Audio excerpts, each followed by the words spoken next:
He not only allowed me to interview him about once a month, but people would, he would give me other names, or I had names, and sometimes I would ask him to make the entree. For example, to talk to Bush 41, or talk to Henry Kissinger, or to Dick Cheney, and they would call up his office and say, well, who's the Sparrow character? And he would say, well, blah, blah, blah. And so no doubt people were checking with him first before agreeing to talk to me. Having said that, for the most part, he was quite forthcoming. There were things that he said he forgot. There were things that he didn't remember. There were things on occasions where he would say, I can't talk about that. And things that he didn't want to talk about were his kind of current business for obvious reasons.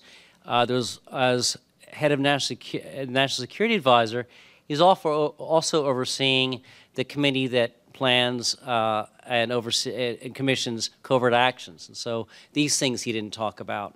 Other times, I would come back to issues. So he didn't want to talk about something, and I would come back to them. So several things I asked him repeatedly. So he was always very guarded, always very protective, and that's kind of consistent with him being very discreet, very behind the scenes, and so he was the opposite of voluble or discursive. Having said that, I kind of tried to get as much out of him as I could, and when I came back with questions with what other people said, or if there was a discrepancy in my understanding of something from the record or from my interviews, then I would say, well, look, I don't understand this, and what is going on here? And so it's kind of this this cumulative process, really, of trying to get more out of him. And I think as someone who's used to working on sensitive issues, it was, well, you show me what you know, and then I will tell you, how I can help you. So I kind of had to prove know enough, and he really didn't.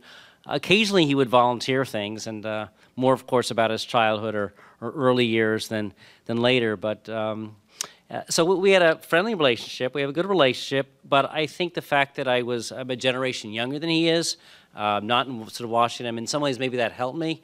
But in some ways, I think it wasn't as though. I remember reading an interview he did with at West Point for an oral history collection, and I was furious because there were some things he told this guy that he hadn't told me, and I was like,